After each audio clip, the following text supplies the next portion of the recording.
सावधान। नमो अरिहन्ताणम्, नमो सिद्धाणम्, नमो आयर्याणम्, नमो वज्रायाणम्, नमो लोए सवसाहुणम्, तीन भुवन में सार वीतराग विज्ञानता, शिव स्वरूप शिवकार, नमः त्रियोग समारिके। परम मांगलिक ग्रंथ श्री छटाला जी हम पढ़ रहे हैं। इसके अंतर्गत पंडित श्री दौलत राम जी ने 6 ढालों में 3 बातों का वर्णन किया है। पहली ढाल में संसार परिहरण के दुख, दूसरी ढाल में उन दुखों का कारण, और तीसरी, चौथी, पांचवी और छठी ढाल में निश्चय, मोक्ष मार्ग और व्यवहार। मोक्ष मार्ग मतलब उन दुखों से बचने के उपायों का वर्णन करते हुए अब हम पहुंच चुके हैं समापन की ओर। छंद नंबर 14। मुख्योपचार दुभे गयो बड़ भागी, रत्न त्रय धरे अरु धरेंगे ते, शिव लहे तिन सुजस जल जगमल हरे, हिमि जानी आलस हानि साहस ठानी, यह सिख आदरो, जब लो न रोग जराग्रहे, तब लो झटित निज हित करो। तो यो पंडित दौलत राम जी ने मार्ग बतलाया है। वास्तव में मार्ग तो भगवान ने बतलाया है। तीर्थंकर की ध्वनि गणधर ने सुनी, भगवान महावीर। और भगवान महावीर ने इस शासन काल में, इसके पहले जो तीर्थंकर हुए, अनेक 24 अनंत 24 निकल गई है। जिस काल में जो तीर्थंकर हुए उन्होंने यही मार्ग बतलाया है। तो तीर्थंकर की धुनी से कहाँ कहाँ आया ये मार्ग? गणधरों ने सुना, उनको 12 अंगों में संकलित किया, आचार्य परंपरा से हमारे पास आया है। अभी पंडित जी बता रहे हैं, उन्हीं आचार्य कहें सीख करुणाधार पे कछु कहूं कहीं मुनि यथा। ऐसा पंडित तुलसीराम जी ने बोला था ना कि मुनिराजों ने जैसा कहा है, मुनिराजों को आचार्य ने शिक्षा दी, उनके आचार्य को उनके आचार्य ने। ऐसी परंपरा चली गणधर परमेष्ठी। गणधर परमेष्ठी को स्वयं सर्वज्ञ ने जो बतलाया है वह मुख्योपचार इस प्रकार से निश्चय मार्ग और व्यवहार मार्ग का विवेचन है, संसार के दुखों को दूर करने का। इस प्रकार से जो दौलत राम जी ने यहाँ बताया है, वो जो जीव धारण करते हैं वो बड़े भाग्यवान हैं। कौन है भाग्यवान संसार में? जो कि मोक्ष मार्ग पर, जो सुख के मार्ग पर चल रहा है। भाई अपन भी क्या लोक में अपन देखते ना कि कौन भाग्य समझ में आता है अपने को, जिसको लौकिक सुख है, लौकिक अनुकूलता है, वो भाग्यवान नजर आता है ना। तो लौकिक है, या पारलौकिक परमार्थ सुख की, निश्चय आनंद की, सहजानंद की बात है। जो संसार में आनंदित होता है वो भाग्यवान है। वो संसार में जो आनंदित होने के मार्ग पर चलता है वो बड़ा भागी है, महाभाग्यवान है। इसलिए, और मार्ग क्या है? रत्नत्रय की एकता, निश्चय और व्यवहार पूर्वक। निश्चय मोक्ष मार्ग, निश्चय सम्यक दर्शन ज्ञान चारित्र, व्यवहार और सम्यक दर्शन ज्ञान चारित्र। एक साधन है, दूसरा साध्य। कल चर्चा की थी कि साधन के बिना साध्य होता नहीं और साधन ही साध्य नहीं, इसलिए दोनों साथ में होना चाहिए।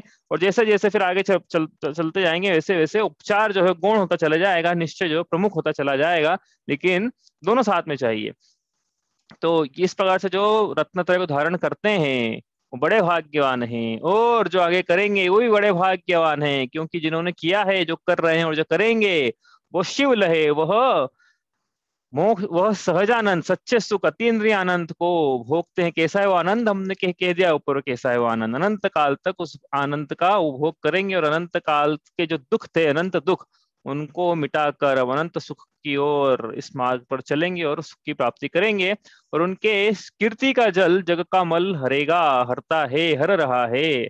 कल देखा था हमने कैसे हरता है। भगवान का गुणानुवाद जो है, भगवान का बतलाया मार्ग, भगवान पे जो श्रद्धान है, भगवान की जो वीत राखता है, भगवान के अनंत चतुष्ट है, भगवान की शांति निराकुलता, ये सब मंदिर में जाके हम दर्शन करते हैं ना भगवान के इस तरह से। तो वो जब करते हैं तब हमें भी इसी प्रेरणा मिलती है कि हमको भी ऐसे सुख की प्राप्ति हो। भाई भगवान और मेरे में क्या अंतर है? कोई अंतर नहीं है। भगवान फिर वो क्यों मोक्ष के मजे लूट रहे हैं और मैं क्यों संसार में रुल रहा हूँ? तो प्रेरणा भी मिली, वहां से मार्ग भी मिला, वहां से स्वयं ने साक्षात देखा भी है कि हाँ कोई जीव है ऐसा जो वीतरागी है, सर्वज्ञता लिए हुए है। तो उन्होंने क्या करा, हमारे तत्समय के तो पाप धोए ही हैं, जन्म जन्मांतर फिर आने वाले समय भी मोक्ष की प्राप्ति होगी, पूरे पाप को धो दें। इस प्रकार से उपचार किया है कि भगवान उपचरित सद्बुद्ध नए से पर पदार्थों के करता है। ना नए पढ़े होंगे भाई आपने, वो नए की बात थी ना वहां पे ऊपर, मुख्योपचार। ठीक है। इमी जानी, तो ऐसा जानकर, आलस को हान कर, प्रमाद को, अनध्यवसाय को और जीव का विचार ही करना नहीं चाहिए, निर्विचार होकर जो सुबह होती है वही शाम, जैसा सुबह हो रही है वही शाम, रोज के रोज दिन गिन रहा है एक तरह से, कब दिन पूरा हो, कब दिन पूरा हो, कब उसका जीवन पूरा हो। तो जीवन तो पूरा हो ही जाएगा ना, उस गिनने की क्या जरूरत है? उस जीवन में हमने क्या किया वो उपलब्धि हमारी।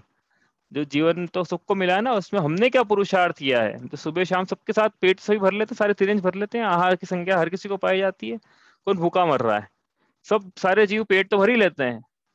तो फिर हमने कुछ पुरुषार्थ करके विशेष उपलब्धि करी है, तो यही है कि रत्नत्रय की प्राप्ति, सम्यक दर्शन ज्ञान की प्राप्ति गृहस्थों के। तो ऐसा ऐसा करने के लिए क्या करें? पुरुषार्थ करें, आलस ना करें। यहाँ कह रहे हैं कल से हो रहे पर्यटन शुरू, तो पुरुषार्थ करें, आलस ना करें। ऐसा कैसे हो सकता है कि हम सोए पड़े रहें? हाँ, और लोग मंदिर में जाके देखना आप, क्या उत्साह रहता है। जो जाते हैं उनको पता है ना भाई, अभिषेक के लिए। और जब नहीं जाते तो हमको लगता है अरे हम कितना मंदिर में कितना उत्साह से लोग अभिषेक कर रहे हैं, पूजा कर रहे हैं भगवान के, हम तो घर में पड़े हुए हैं। तो आलस ना करें, मोक्ष मार्ग पे आगे चलें, साहस को ठाने, पुरुषार्थ करें, और यह सीख आदर, इस सीख का आदर करें जो ऊपर हमने बताई है, निश्चय मोक्ष मार्ग और व्यवहार मोक्ष मार्ग की। और ये भी साथ में जाने कि जब लो न रोग जराग रहे, क्योंकि वृद्धावस्था के लिए न रखे धर्म को। ये धर्म तो बुढ़ापे में करने की चीज है, अभी तो क्या है, विषयों का आनंद लो। बुढ़ापे में तो ऐसा कौन, ऐसा जो बोले ना तो उनसे बोलना, को आपने कर लिया क्या? आप बूढ़े हो गए ना। ये बूढ़े की, बुढ़ापे की डेफिनेशन क्या है? रिटायरमेंट। अमूमन 60+, मतलब रिटायरमेंट जो बोला था ना, 60+, गवर्नमेंट की एज अपन मान लो 60 है, 65 मान लो व्यापारी आदमी। तो क्या वो 60-65+ में क्या उसने धर्म का धारण कर लिया? उसकी धर्म की परिभाषा क्या है? रात्रि भोजन भी छूट रहा है कि नहीं छूट रहा? अपन ने लिया था ये विषय अपन ने एक बार, कि रात्रि भोजन भी छूट रहा है लोगों का, वृद्धावस्था में पहुंच गए हैं। और फिर बोलते हैं कि भैया वृद्धावस्था में धारण करने की चीजें, जो बोलते हैं उनने ही धारण नहीं किया अभी तक। और ऐसे कितने हैं जिन्होंने कर लिया है? कोई तो आए सामने, एक आध तो बताओ कि हाँ ये इन्होंने वृद्धावस्था में धर्म का धारण किया, इनको पहले कुछ नहीं आता था, बाद में रिटायरमेंट के बाद इनके समय नहीं था इनके पास, और अब रिटायरमेंट का समय है, तो खूब इन्होंने अध्ययन किया और खूब मुनि सेवा करी, शास्त्र स्वाध्याय करा, भगवान की पूजा करी, और सम्यक दर्शन ज्ञान शायद की प्राप्ति कर ली। ऐसा कोई होगा? एक आध तो कोई होगा। एक भी नहीं मिला। और फिर हम बोलते हैं कि धर्म बुढ़ापे में करने की चीज है। बुढ़ापा अर्ध मृतक सम मूढ़ापन हो। जिन्होंने युवा अवस्था में धर्म को धारण किया है वही वृद्धावस्था में धर्म के मार्ग पर आगे चल सकते हैं। जिनको युवा अवस्था में समझ में नहीं आया, जब बुद्धि जो थी बड़े तर्कपूर्ण थी, शरीर जो था वो अपने कंट्रोल में हुआ करता था, जब उत्साह था, उमंग थी, हाँ, तब धर्म का धारण हुआ नहीं, तो फिर अर्ध मृतक अवस्था में कैसे होगा? इसलिए बिना कोई काल वृथा मत खोवे, बिना कोई काल गवाए धर्म का धारण जल्दी से जल्दी कर, युवा अवस्था में ही कर लेना चाहिए। जिसकी जो अवस्था उसी में कर लेना चाहिए, कल का इंतजार नहीं करना चाहिए। कल तो क्या है, बीमारियों से घिरा हुआ है, रोगों से घिरा हुआ है, वृद्धावस्था से घिरा हुआ है आने वाला कल। इसलिए जब तक ऐसा नहीं होता है तब लो, तब झट से अपनी आत्मा का हित करो। कैसे करें? जो मार्ग बतलाया उस पर चल के करो। छंद नंबर 15।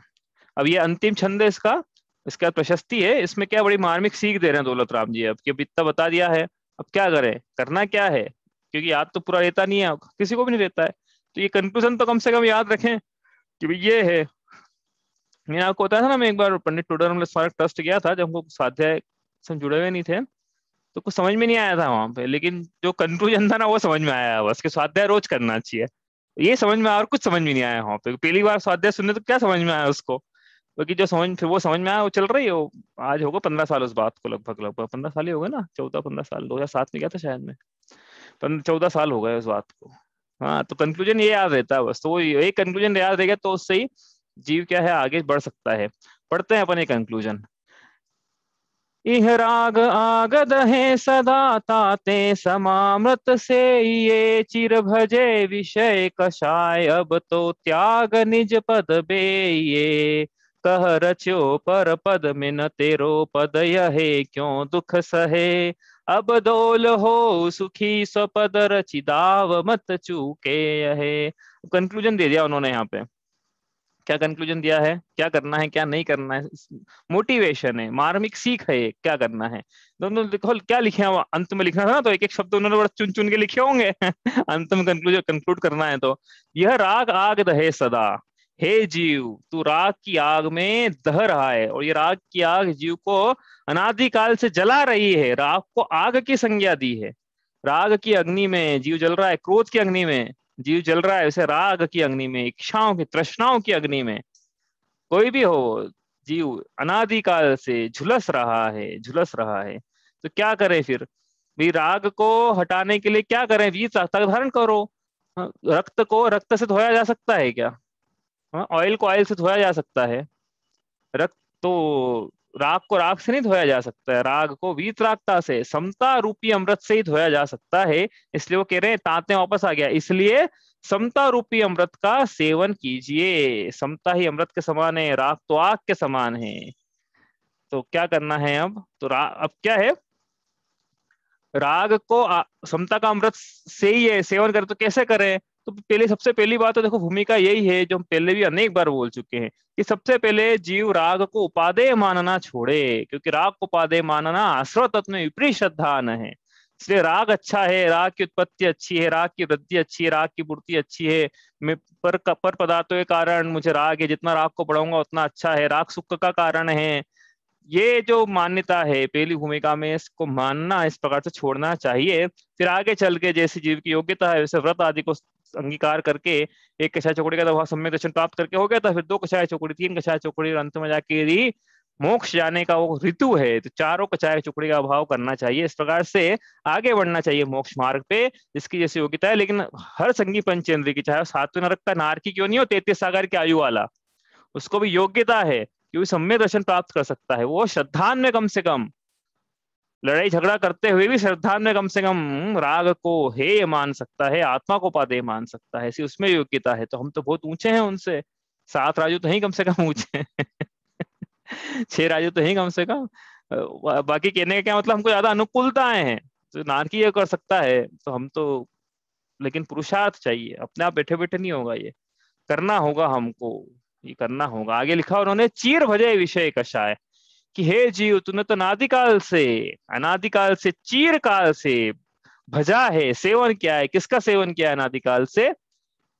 राग का, विषय कषाय का जीव अनादिकाल से सेवन कर रहा है। बताओ, जब से हम अनादिकाल, अब कोई बोले हमने अनादिकाल देखा ही नहीं है, अरे जब से हमारे होश संभाला है, 8-10 साल की उम्र याद हो किसी को, 8, मेरे को ऐसा लगता है कि 8 साल से याद रहती थोड़ी मेमोरी हमको ना, 7-8 साल की उम्र की याद रहती है।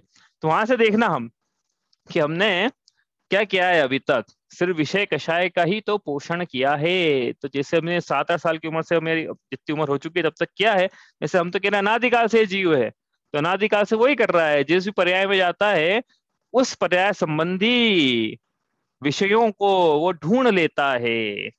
अभी सूकर की पर्याय में है तो इसको विष्ठा अच्छी लग रही है।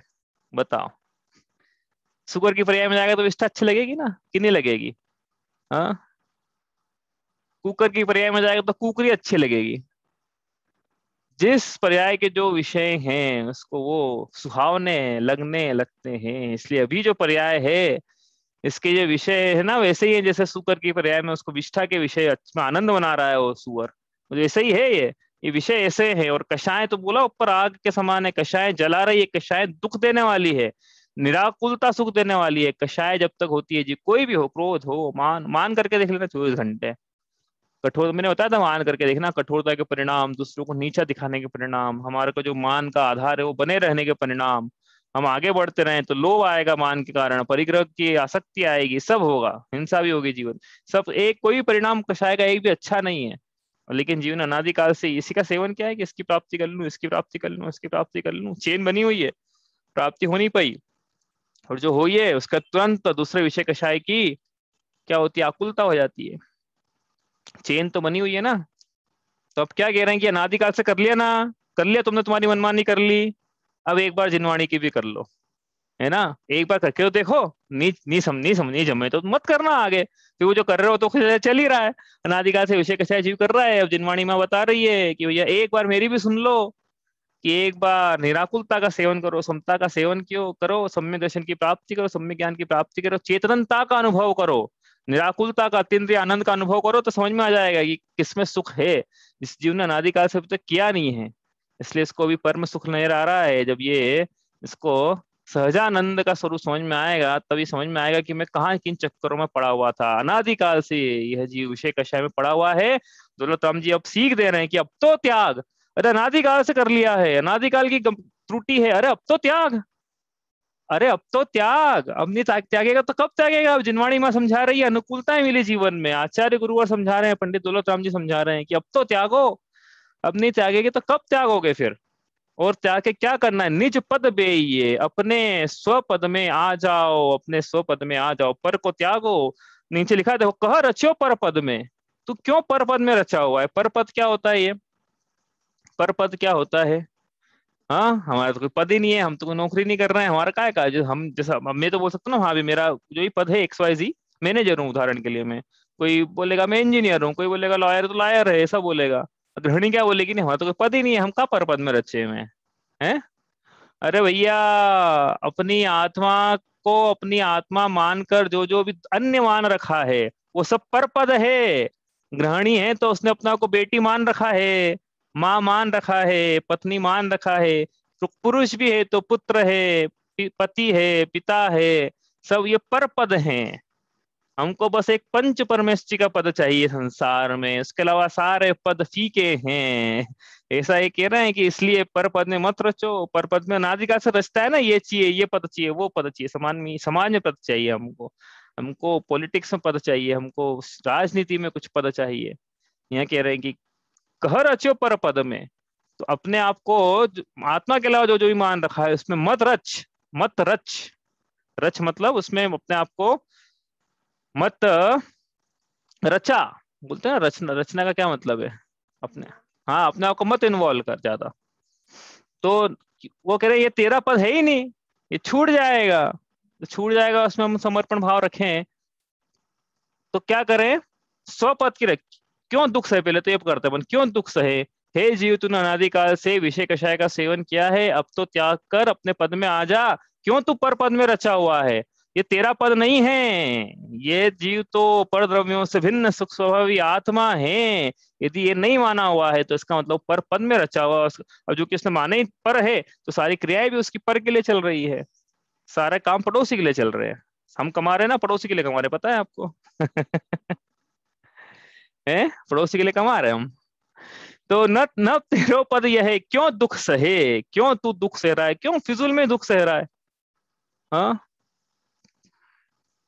अब कह रहे हैं दौलत राम जी, अब दोल हो सुखी स्वपद रची। अब दौलत राम जी कह रहे हैं कि हे दौलत राम, हे दौलत राम, अपना अपना नाम लेके बोलना है यहाँ पे, हे दौलत राम, हे रीचा, हे मम्मी, सब इस नाम ले लेना अपने अपने जो भी है। कि हे दौलत राम, हे पीयूष, हो सुखी सुपद रची, कि अब सुखी हो स्वपद को रचकर। अपने स्वपद में रच अब, पर में मत रच, दाव मत चूको, यह है अब यह पूर्व अवसर मिला है। यदि ये चला गया तो दोल समझ सुन चेत सयाने, काल वृथा मत खोवे, यह नरभव फिर मिलन कठिन है। जो सम्यक नहीं होवे अवसर मत चूको, यह मानुष पर्याय सुकुल सुनिवो जिनवाणी, यही विधि गए न मिले सुमणि जो उदति समानी। इसलिए यह अपूर्व अवसर वापस नहीं मिलेगा। ये अनुकूलताएं, ज्ञान का क्षयोपशम, देवशास्त्र गुरु का संयोग, संगी पंचेंद्रियपना, कषायों की प्रशमता की हम ये सब सुन रहे हैं, ये बोधि दुर्लभ भावना में हमने पढ़ा है कि ये इतना आसानी से मिलता नहीं है। यह अवसर, यह अवसर चूका तो कैसे तू पाएगा, फिर काल अनंत अरे दुख का घन छाएगा। यह नर भव कठिन महा कैसे तू पाएगा, नर भव भी पाया तो जिन श्रुत नहीं पाएगा। अनगिनत कल्पों में, अनगिनत विकल्पों में, जिया कब तक उलझेगा संसार विकल्पों में। इस प्रकार से अनेक महीनों में हमारी चली आ रही छड़ाला आज संपन्न होती है। तो ये सीख हमें याद रखना है। क्या याद रखना है? कि हमें स्वपद की, मैं आत्मा हूं इसका हमें अनुभवन करना है। पूरी हमने जब लिए थे ना क्लास, रोज बोला था कि ये चीज रोज आएगी, मैं जीव हूँ, मैं जीव, बस यही है, जिनागम का सार यही है, जीव जुदा पुद्गल जुदा, मैं आत्मा हूं ऐसा अनुभवन करना है। तो अनुभवन करने के लिए मानना है, जानना है और अनुभवन करना है, और चारित्र में अंगीकार भी करना है। जो देखो व्यवहार का हम निषेध नहीं कर रहे हैं, कोई करेगा भी नहीं, तो व्यवहार मार्ग पे चलते हुए अपनी आत्मा का अनुभवन हम सब करें और नर भव को सफल बनाएं। सफलता की सूची में इसको सबसे टॉप प्रायोरिटी पर। सफलता कब कहलाएगी जीवन में? हाँ, व्हाट इज सफलता? बिकॉज सक्सेस की परिभाषा होती थी ना, what is success? Progressive realization of the worthy goals, इसी पढ़ी थी हमने एक जगह। क्या है सक्सेस? क्या है? Progressive realization of the worthy goals. जीवन में जो कुछ मंजिलें हैं और अच्छी मंजिलें हैं, उनकी तरफ जो हम सफर कर रहे हैं, उस सफर में जो माइलस्टोन्स का हमें रियलाइजेशन हो रहा है कि हम सफर में आगे बढ़ रहे हैं, वो सफलता है। तो हमारा माइलस्टोन्स क्या है? हमारा मंजिल क्या है? हमारी मंजिल है सिद्धत्व की प्राप्ति। तो हमारे माइलस्टोन्स में हम आगे यदि बढ़ रहे हैं, सम्यक दर्शन, सम्यक ज्ञान, यथा योग्य चारित्र, तो इसका मतलब हम जीवन में सफल हैं। तो ये सफलता में सबसे पहले सिद्धत्व को सबसे ऊपर रखना है। इस प्रकार से एक सेकेंड। ठीक है, तो ये क्या बात, कोई तीन बातें हैं। पर द्रव्यों से भिन्न मेरी सुख स्वभावी आत्मा ही पूर्ण रूप से परम उपादेय है, ऐसा हम सब माने, जाने और अनुभव करें। अनुभव की बात है, चेतनता का अनुभव हम सब करें। इसी के साथ अपनी बात को पूरी करते हैं। इन्होंने क्या प्रशस्ति लिखी अंत में। प्रशस्ति हमने अनेक बार पहले ही पढ़ ली, शायद एक आध बार हमने बता दी है, वापस पढ़ लेते हैं इसको। प्रशस्ति मतलब क्या है कि हम ये दौलतराम जी लिख रहे हैं अंत में कि हमने क्या लिखा है, कब लिखा है, कैसे लिखा है और क्या है, वो पढ़ते हैं एक बार। ये दोहे में लिखी है, हमने बताया था ये दोहा है। एक नव वसु एक वर्ष की तीज शुक्ल बैसाख, करियो तत्व उपदेश यह लखी बुध जन की भाग। लघुधी तथा परमादते शब्द अर्थ की भूल, सुधी सुधार पढ़ो सदा जो पावो भवकूल। कब हुई इसकी रचना? एग्जाम में प्रश्न आया था क्या ये, कि नहीं आया था? आया था। एक नव वसु एक वर्ष, तो एक फिर लिखा 9, फिर वसु मतलब 8, फिर लिखा 1, तो क्या हो गया? 1981। 1981 हो गया क्या? नहीं, 1981 नहीं हुआ भैया, अंकों की वाम गति होती है तो क्या हो जाएगा? ये 1891 हो जाएगा। ठीक है, अंकों को उल्टा लिखा जाता है ना, उल्टा पढ़ा जाता है, 1 9 8 ऐसा पढ़ा जाएगा ना अंकों को, वहां उल्टी गति होती है। तो क्या है ये? 1981 नहीं लिखा है, 1891 लिखा था। 1891 मतलब क्या 100 साल? 1891 मतलब क्या 140? नहीं, 1891 विक्रम संवत है ये। विक्रम संवत की 1891 को छटाला लिखी पंडित दौलत राम जी ने। ज्यादा टाइम नहीं हुआ, मतलब 2 से 1 साल हुए शायद, है ना? कर लेना काउंट कितने हो रहे हैं। तीज शुक्ल वैसाख, विशाख शुक्ल तृतीया को, विशाख शुक्ल तृतीया मतलब आखा अक्षय तृतीया के दिन। तो क्या कह रहे हैं यहाँ पे कि विक्रम संवत 1851 की, 1891 ना, 91 की आखा तीज अक्षय तृतीया के दिन पंडित दौलत राम जी ने इसकी रचना करी। ठीक है, कहो कहो तत्व उपदेश, यह तत्व का उपदेश कहा। लखी बुधजन की भाक, लखी मतलब बुधजन, बुधजन कवि है, बुधजन कवि, बुधजन कवि की रचना को लख कर उनकी भांति, उनके बुधजन की भाग मतलब बुधजन कवि के कथन को देखकर हमने, कहने का क्या मतलब, क्या कह रहे हैं कि छड़ाला एक ही नहीं है, छड़ाला 3 कवियों, अलग अलग कवियों की रचना, सबका नाम छड़ाला ही है। ज्ञानत राय जी की छड़ाला है, एक बुधजन कवि की छड़ाला है और एक दौलत राम जी की छड़ाला है।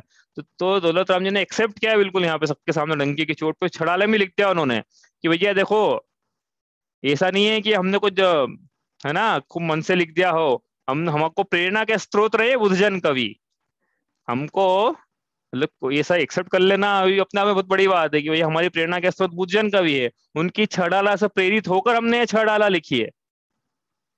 तो अलग से क्यों अब वो तो ये दौलत राम जी कितनी प्रचलित है, वो बाकी की प्रचलित नहीं हुआ कि जब अन्य छड़ा पढ़ो तो समझ में आ जाएगा आपको कि दौलत राम जी कितनी ज्यादा प्रचलित क्यों हुई है। बाकी सब खराब है, गलत, ऐसा नहीं कह रहे हैं, लेकिन रहता ना कुछ फेमस हो जाती है, जो भक्तामृत स्त्रोत फेमस हो गया, कल्याण मंदिर स्त्रोत नहीं हुआ, तो ऐसा रहता है, तो हो गया वही फेमस हो गया। तो इसमें तत्व का उपदेश लोगों को अच्छी तरह से मतलब अच्छी तरीके से बताया। अपन ने जब पहली क्लास की तब देखा था यहाँ पे ग्रंथ में कि क्या विशेषता है इसकी, कैसे गागर में सागर भरा है दौलत राम जी ने, कैसे अच्छे तरीके से मोक्ष का मार्ग इसमें बतलाया, सभी बातों का इसमें वर्णन हो गया है बुद्ध जैन कवि की रचना से प्रेरित होकर।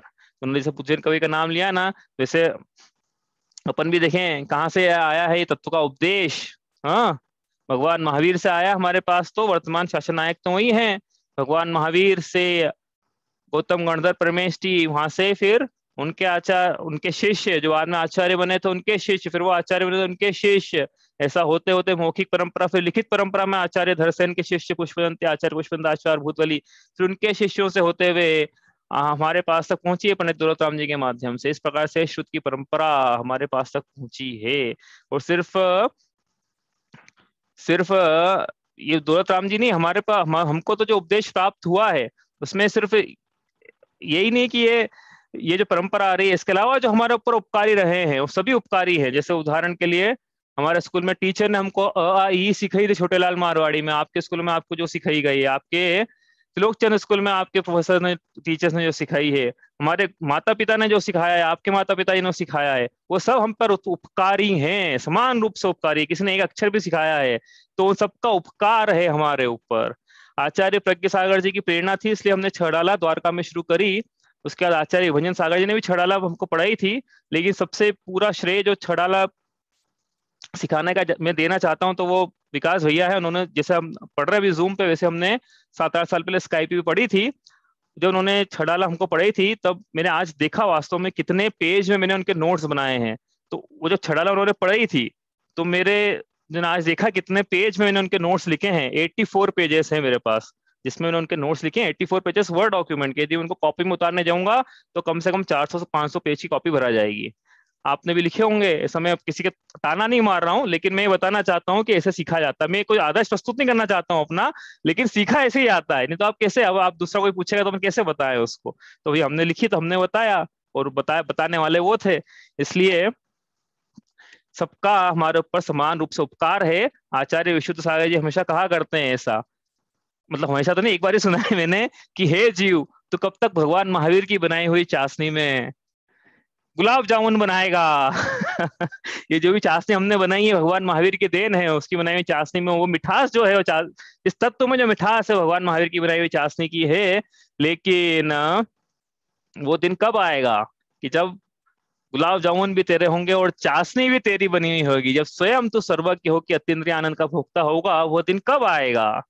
वो दिन जल्दी से जल्दी आए, ऐसी हम सबकी भावना है। हम सबके लिए वो दिन जल्दी जल्दी जल्दी से जल्दी आए। आगे इन्होंने लिखा लघु धी तथा परमादते। लघु धी मतलब, लघु मतलब ये इस ग्रंथ में ना कोई आप ढूंढने जाओगे तो गलती से मिलेगी नहीं, एक आध प्लस माइनस यदि मिलेगा तो मतांतर उपलब्ध है शास्त्रों में, वैसे ही मतांतर मिलने वाला है। ऐसा नहीं कि तो पूरी गलत है, कहीं मिलता ही नहीं, ऐसा कहीं नहीं मिलने वाला। यदि मिलेगा तो थोड़ा मतांतर है, तो वो मतांतर उपलब्ध भी है कि दो आचार्यों का मत है ऐसा, तो किसी एक आचार्य के अनुसार उन्होंने अपनी पंक्तियां लिखी है। ठीक है, तो लघु धी, लघु धी मतलब, लघु मतलब अल्प, धी मतलब बुद्धि, तो बुद्धि के अल्पता के कारण, तथा प्रमादते, प्रमाद मतलब कोई असावधानी रह गई हो हमसे, तो बुद्धि की अल्पता के कारण या असावधानी के कारण शब्द या अर्थ की कोई भूल हुई हो, शब्द या अर्थ की कोई भूल हुई हो तो क्या करे? सुधी सुधार पढ़ो सदा, कि जो सुधी हैं, जिनकी बुद्धि सही है, वो क्या करेंगे हैं, वो उस गलती को सुधार के पढ़ो भाई, आप स्वयं पढ़ो। क्योंकि भाई क्या, जीव के अलग अलग प्रकार के क्षय क्षमिक भाव रहते हैं, उद्वेग भाव रहते हैं, ज्ञान की योग्यता रहती ही है। इसलिए जैसी जैसी हमने बताया है, हमारी बुद्धि से बतलाया है, लेकिन आपको कहीं कुछ त्रुटि लगती है तो आगम से मिलान करके आप उसको पढ़ो, जो पाओ भवकूल।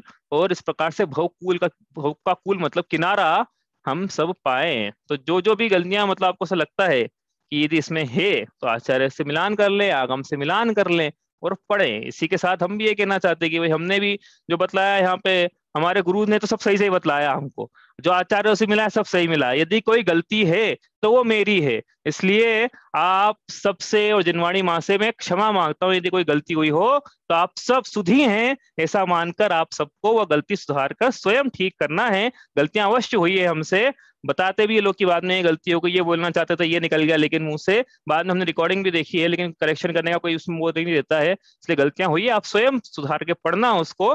फिर भी कोई गलती आपसे हमारे समझ में नहीं आ रही है तो हमको जरूर बताना, लेकिन जो जो भी गलती है सब हमारी है।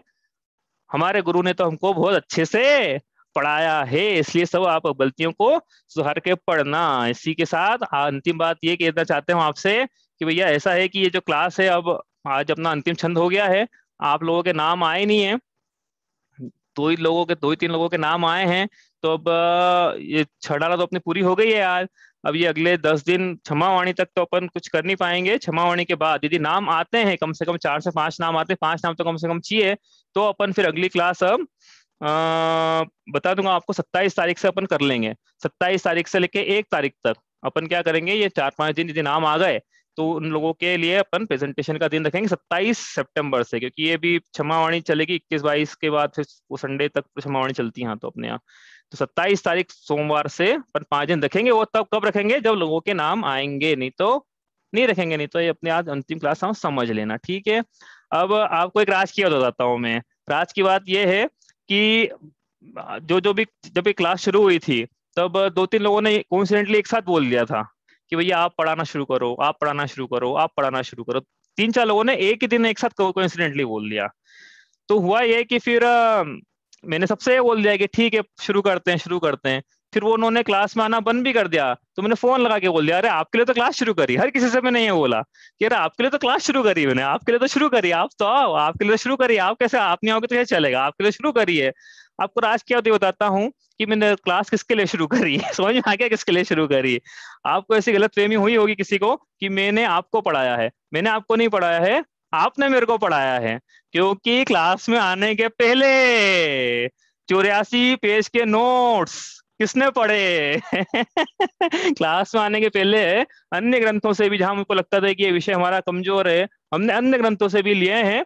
रत्नाकर शावकाचार्य जी है, jaincosh.org है, विकास भाई के नोट्स हैं, अन्य भी छड़ा तो खैर पढ़ी नहीं हमने, बाकी इसके अलावा जो अन्य दूसरे ग्रंथ हैं उससे हमने, तो आपने हमको पढ़ाया है। आप सब क्लास में आए, आपने हम सबको पढ़ाया, मुझे पढ़ाया, इसके लिए आप सब लोगों का बहुत बहुत धन्यवाद। हम सब भगवान के मार्ग पर चलकर वीतरागता को प्राप्त करें, इसी भावना के साथ। अरिहंत सिद्ध सूरी उपाध्याय साधु सभी, अर्थ के प्रकाशी मांगलिक उपकारी हैं। तीन को स्वरूप जानी, रागते भई जो भक्ति, काय को नमाए स्तुति उच्चारी है। धन्य धन्य तुम ही से काज सब आज भय, कर जोड़ बार बार वंदना हमारी है। मंगल कल्याण सुख ऐसो हम चाहते हैं, हो मेरी ऐसी दशा जैसी तुम धारी है। हो मेरी ऐसी दशा जैसी तुम धारी है।